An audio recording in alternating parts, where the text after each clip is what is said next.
I am Tony. Gary. We got a special guest, Griff, right here on the couch. Big ups, Griff, local MC, comedian extraordinaire. Look out for his album. I'm sure we'll get into that in a little bit. Welcome to the couch. The couch.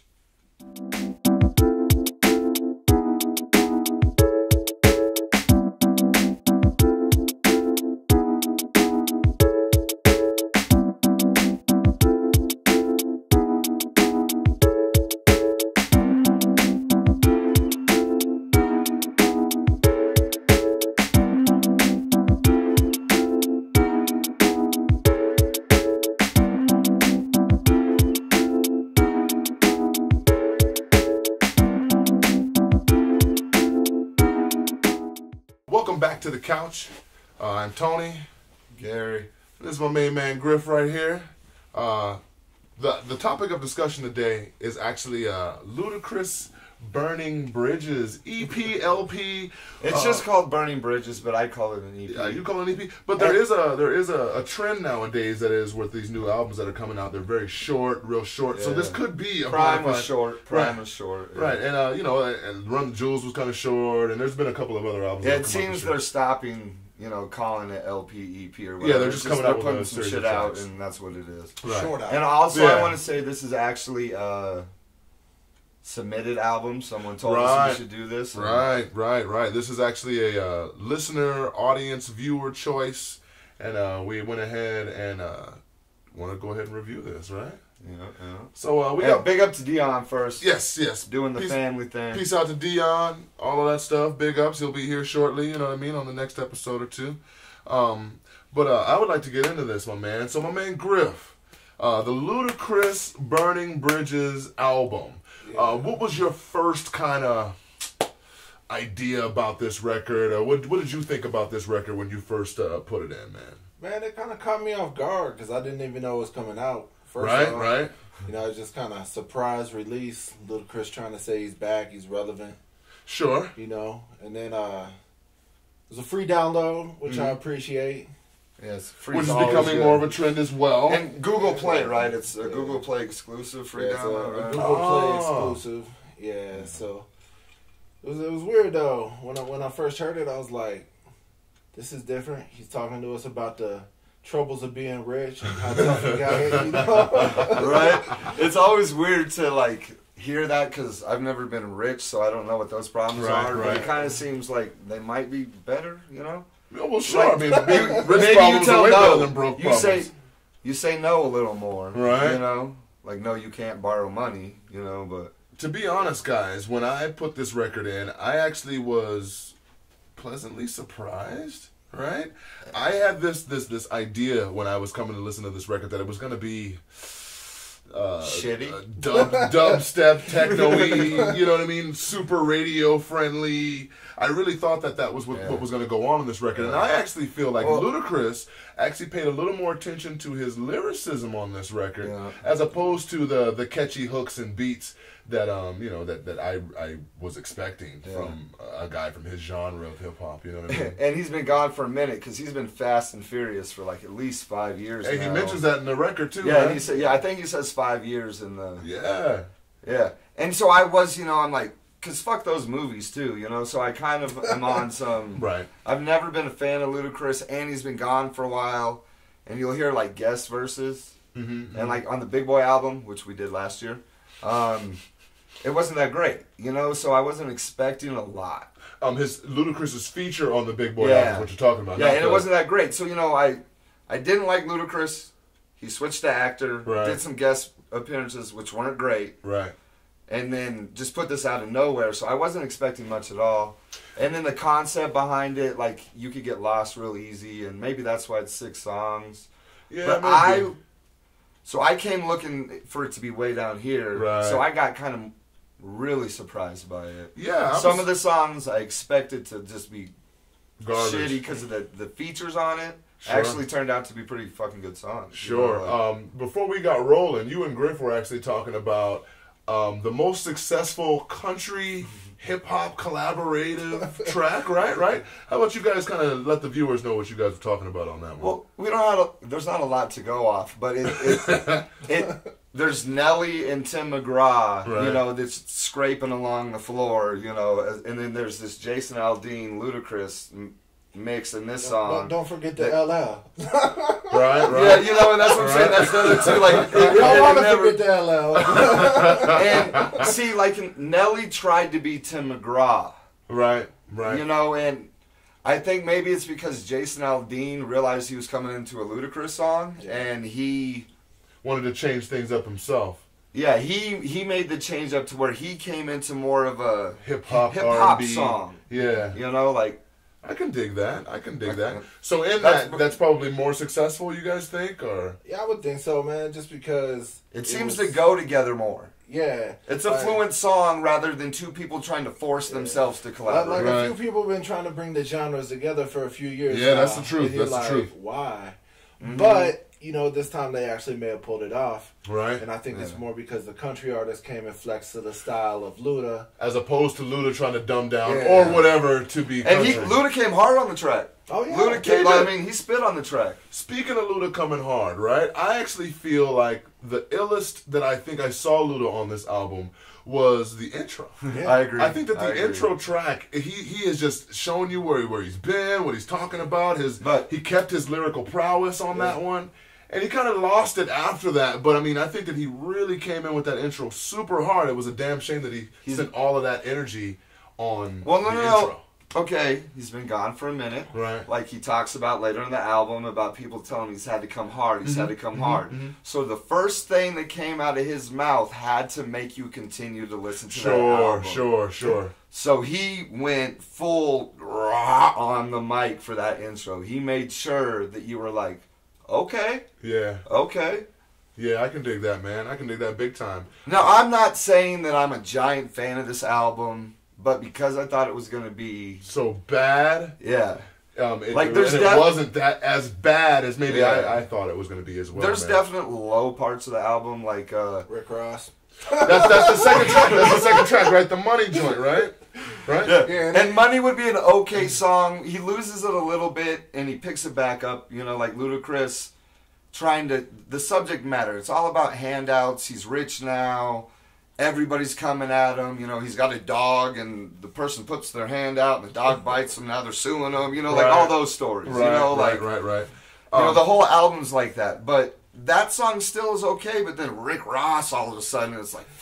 Right. I know, man. I don't know why you would ever let Rick Ross rap. It goes back to the why you let Mac Miller on the fucking album. Right, you know, right. But you know, Rick Ross has a lot of star power. You know what I mean? A lot of people. And South. Right, and it's all a Southern thing. I mean, that's the genre. But I'm not. Yeah, Rick. Like I'm gonna say it's a bad verse. You know, like I'm not gonna ever say Rick Ross comes off. And so, is that what you're meaning by when you were talking about earlier, where the album was okay, but some of the feature choices? You think that Rick Ross feature choice? Maybe that should have went away. That's the Rick Ross. That song would have been better if he wasn't on it. Right.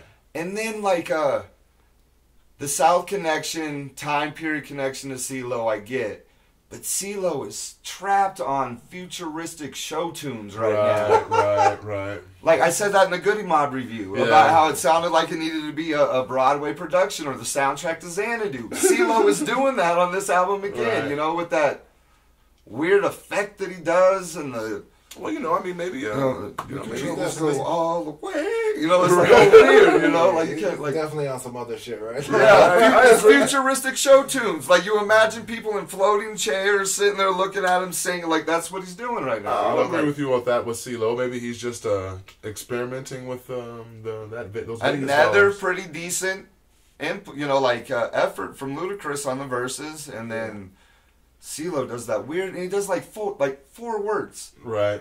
4 words. And outside of a couple verses, though, I think Ludacris lyrically did the album justice. I agree with you, and that's kind of what I was getting at when I was listening to this record, especially on his lyricism. You know, it almost brought me back to a time like just before just before the Jiggy era, if you will. You know what I mean? Where individuals could be from wherever they were from, be rich, be whatever, but still be dope lyrically. You know what I mean? And they could be like their own character, as opposed to like being a hodgepodge of a homogenized group of characters. You know what I'm saying? I really liked how Luda stood alone. He really kind of, when I was listening to the record, he really stood to me like as a character by himself in hip hop, where he could stand with the Big Daddy Kanes or with a Killer Mike. You know what I mean? And not saying that they're on the same lyrical level at all, but like his character is big enough to where he can be who he is, and you wouldn't really want to fuck with him on the lyrical tip because you wouldn't want to get burned by this fucking.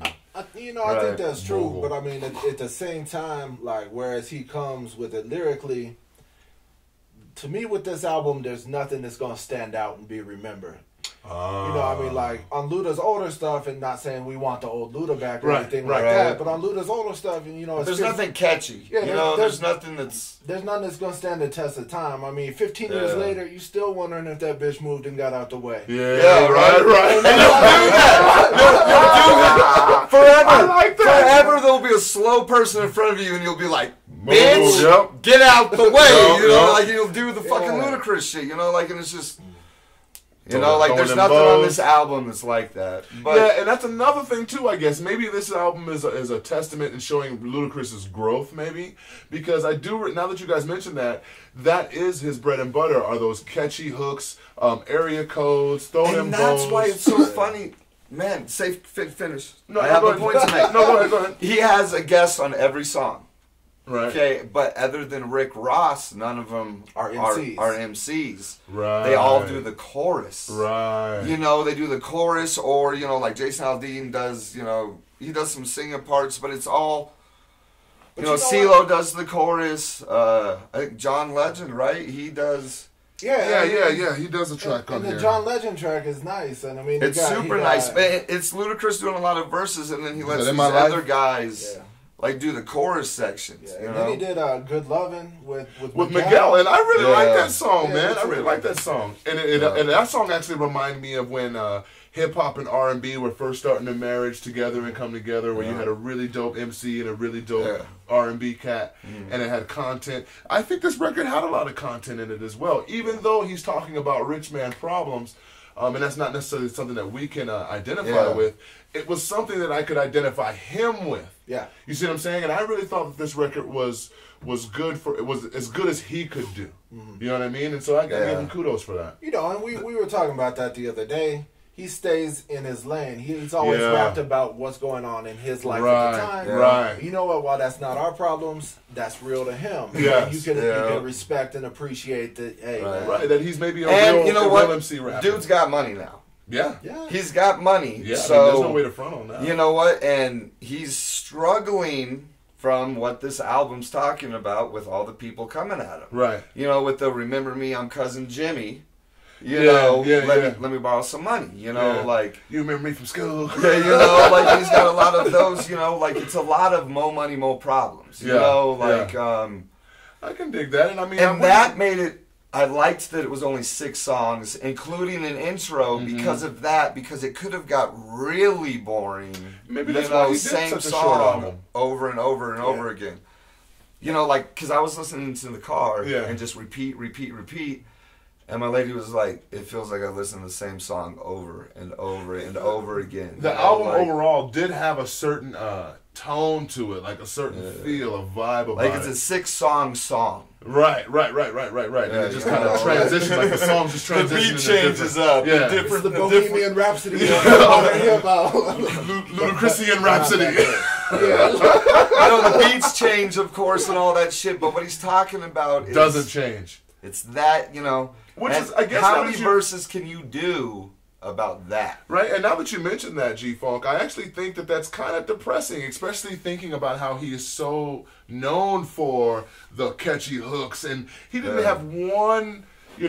shake your ass or butt cheeks in the air. No, it was 100%. It it was 100%. I've made a boatload of money, and I ain't got to do what I did, and people are asking me for it. Right. You know, I've got people suing me because my dog bit them. I've got, you know, like, people expecting things out of me because I've made money, you know, like, you know, it's a lot of, I have problems because of my money. Sure. You know, it's a lot of, that's all it is. So there ain't no shaking your ass to, right. I got problems about my money. Rich, right? And that's the thing too, I guess. And now that you kind of say that as well, that's kind of whack. That you can't be happy.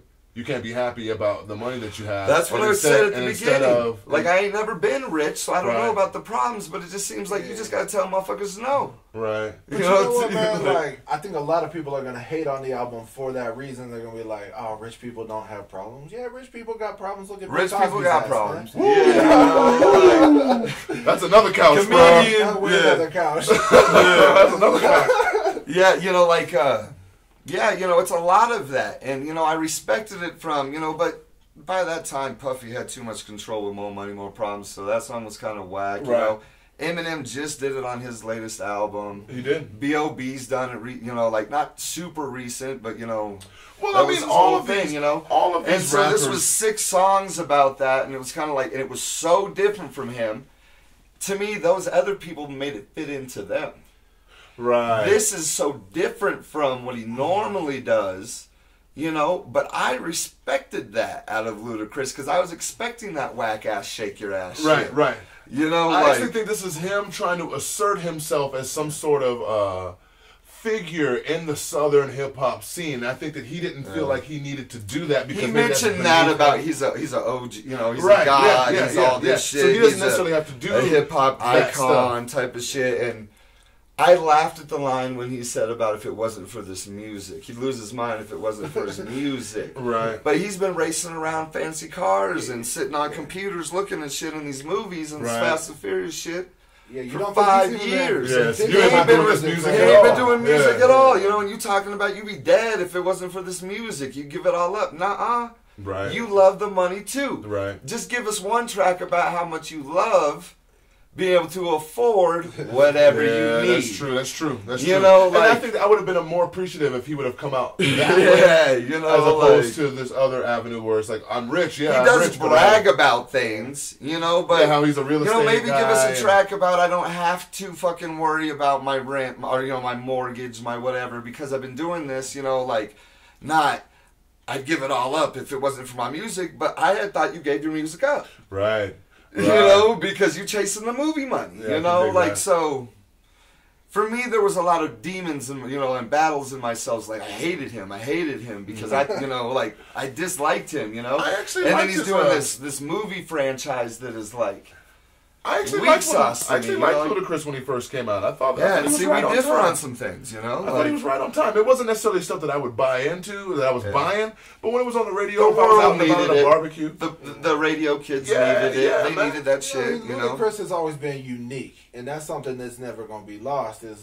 Whereas you didn't appreciate it when he first came out, you're like, oh man, no one sounds like this. You know? Right. So I fucked with Luda, at least the first 2 albums, you know, and this is kind of, lyrically at least. He's kind of reflecting back onto that, his lyrical prowess, you know what I'm saying? You know, and I'll never hate on an MC for rapping about money, because in one way or another, 95% of us and see, that's my wonderfulness. You know? I'm not an MC, so I don't understand all that. I'm the fan that gets to, you know, like, I'm listening to it, and I'm like, I don't like that shit. Right. You know, but would you, I don't like that shit. Would you rather hear, you know, same beats, same voice, but he's talking about the struggle versus, I got it? Yeah, and you know what?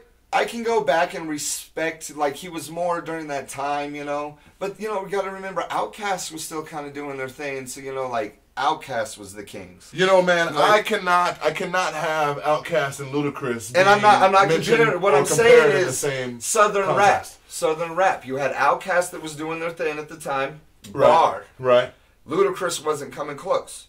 Sure. So he was pushed. I pushed him away. You know, like, I don't give a fuck about area codes. I don't give a fuck about, you know, anything that you're talking about. You know, like, what was his first song? It was like Roll Out. Roll Out. Yeah. Was it Roll Out? Wasn't it talking about, like, it was like a summertime jam where he was talking about freak freaking chicks. And see, that's what I'm saying though. But like, I had every region had bars that were set by these people, and if you didn't match that, I was like, man, I can listen to this music. Yeah, I can listen. You know, I'm gonna do this. You know, like so. I didn't pay a lot of attention other than it was on the radio, and I was like, God damn it, this song is irritating. You know, Nelly did that, all of them. Right. You know, those summer wonder hits, you know, like the song of the summer. Which ultimately put them on, you know what I mean? And they're probably eating off of that money today. Off of that money today. If they're smart. Yeah, you know what I'm saying? And so shit, man, I do think that Ludacris did make himself with what he's done in the southern hip hop community. I do think that he's asserted himself as a pillar. Yeah. As a pillar. Now, there's far more now that younger people can get into that aren't going to be trash. You know, like back when we were younger, there was 4 or 5 of them. Now, you know, like technically T.I. is not a super bad representative. No, he's not. I would say T.I. is the real southern rapper king. You know what I mean? You know, like Outkast is coming back. Maybe they're starting touring. You know, like they're the kings. They're the gods. You know, like there's people down there that are doing things. You know, like Big Boy's doing me that. Right. He kind of keeps falling short, right? Yeah. You know, Big Boy's releasing amazing solo albums. You know, like there's people doing shit. Killer Mike. Oh my God. Jesus. Yes. You know, like Killer Mike has to be the man of the year for me, man. Yeah, you Killer know, Mike's like man of the year. Yeah, and we talk about him all the time. We love Killer Mike. Yeah. So, but yeah, back to this album, you know, so he is, you know, like legendary status, you know, and it's, but to me, he was there during a time where you had Outkast, you had the Good Goody Mob. Yeah. You had, you know, you got to discern Jim Crow, you know, like, you know, like there was some rappers down there that was rapping. Yeah, you know what I'm saying? True. So very true. That mainstream, but he had make him dance. He was the fucking Southern Nelly to me. Yeah, he had the machine behind him. You know what I mean? And it does seem like in this record there is no machine behind him. It's just him and whatever machine that he's built for himself. There was things that you know, and I've gone from I loved it. This is what I hate. And I do respect this album because he spent money. Mm-hmm. He spent money on these people. Everybody Rick that's Ross on his feature, album. Miguel feature. John Legend. The John Legend feature. Jason Aldean. The Jason Aldean. Yeah, you know, like none of them came in and was like, I don't care if you're homies from back in the day. If you're making millions of dollars off of this craft, you're gonna expect to get paid. Yeah. If you've got Grammy-winning artists and you know, like that are featured, you know, you're gonna be like, let me get some loot, you know. So Ludacris had to have broken these guys off, unless they're all super dope and did this for free. Maybe that's why the album was so short. You know, but it seems that he put a decent amount of loot into this, and then was like, take it. And the funny thing is, probably you know, you're saying I'm not gonna rap. I haven't rapped in too long. Take it. It's free. I spent mad money, but boom, that's the point. I doubt he tours off the album, so he's not gonna make shit off of it. No, but he didn't market this shit. No, you know, like he didn't do anything. He was just like, bam, on one service, basically. You know, yeah, which is also cool. I have been noticing a lot more artists have been doing that, trying to figure out new ways to present their records. Exclusively dropping them on this website, exclusively dropping them on this sound system, the speaker system or whatever. What U2 did with iTunes, and they were like, everybody that buys this phone, you get our album. Yeah, you know what I mean? And that's kind of how it's going down now, you know what I mean? And so I don't know, it's cool. It's cool because it ensures that you can get that music to more people, you know what I mean, who are interested in other things, who get their music in different ways. And so that's also another cool thing, I guess, to give kudos to Ludacris with, is that he's working on trying different things. And of course Jay-Z did it first, you know what I mean? Right. But he definitely did kind of just, you know, come from the side and was like, bam, guess what? Here's my album. You know, like... And it wasn't a terrible album. It wasn't terrible. Luda came. You know, to me, I enjoyed it more than I have ever liked Ludacris, because it wasn't bullshit dance to this music I'm making. Right. And I can It was me telling you how my life is, not on party bullshit. Right. I can actually visualize. But still whack that you're complaining that you have a lot of money. Grown-ass Ludacris fans now, who maybe were younger when he first came out and who kind of grown up with him. I do not think that he's going to let his true fans down with this record. I think that this is almost like a Marshall Mathers 2. Not up to that level, of course, but where he's explaining what he's been up to, what he's been doing. He shows how he's grown through his lyricism. I think that true fans of Ludacris are definitely going to have to cop this record and really peep it, man. I think it's free. So you might as well. It's worth the shot. Yeah. You know, like what I'm saying. Like, I was surprised. I enjoyed a lot of his verses, repetitive, but it was a Ludacris I liked. Right, I can dig that. I can dig that. Yeah. I mean, even though it was free, time is money. And Yeah, the thing with this album is you're not going to feel like you wasted your time. I mean, right. With the exception I of like that, yep. With the exception of the 45 seconds of Rick Ross, my time was well spent on that. But you can hear two decent... I can dig that. Track 2, if you're on some fuck Rick Ross shit, track 2, listen to the 2 Ludacris verses and then press boop, you know? Yeah. Right. Because Rick Ross is going to come. Money.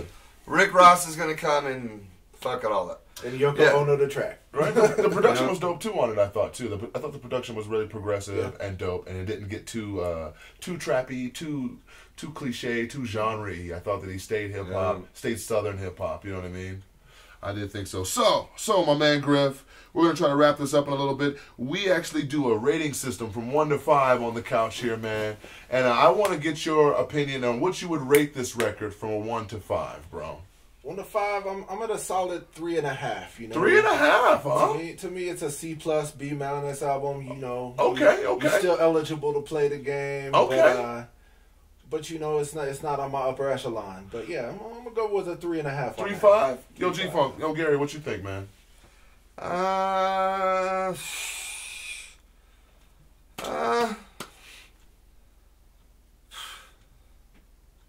gonna do it. 2.5. Yep, 2.5? 2.5, yeah. Right? I can dig that. And mainly off of repetitiveness, CeeLo's fucking whack shit, Rick Ross's whack shit. CeeLo Xanaduism. Yeah. But, it at least got a score out of a Ludacris album from me. And I listened to it. I listened to it a lot for the first time. Ever that Ludacris has been rapping for a long time. Right. This is the first thing I studied for sure. 2.5. Okay, 2.5. I was actually pleasantly surprised by this record, and so I'm going to give this record a 3, a solid 3.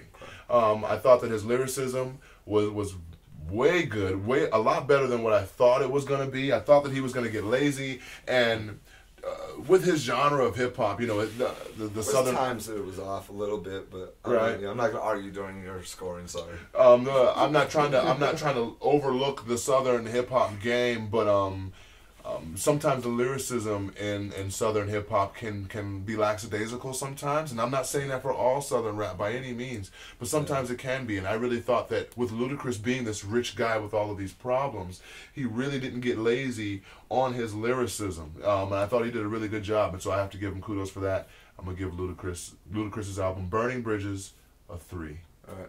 Real quick before we dip out, is there anything you wanted to say? Yeah, I mean, you got an album coming out real soon. Or anything you got? Yeah, man. I do have an album coming out soon. Probably looking at March. Okay. It's called Anthems for the Other Guy. Okay. Using my artist name, Cold Iron. Okay. I got some dope features on there. I got Pigeon John. I got Sapien on production. Woo! Got some local cats. My man Che Bond. Whoa! Tony Whoa! I don't do none of that though. I don't do none of that. I just review albums. Yeah, I magically was able to hear the album, and it's going to be a good surprise for people when it comes out. It is a good sounding record, guys. Yeah, real good sounding record. So on our way out, I want you guys to peep out my man here. Check out his album. Check out his comedy gigs wherever he's at around the town. What's the next? January 10th? Did you say? I think it's the 14th. Man. January 14th, Loonies. It's an amateur night at the Loonies. Yeah. Okay. Yep. Okay. Oh yeah. That's cool, man. I hope you guys stay tuned with us. You let us know what you guys think about this review. If you got any albums you want us to review, hit us up on the couch. Any comments, you go ahead and throw down below. My name is Tony. Gary. Griff. Big Griff. Yo, this is The Couch. Peace. Peace.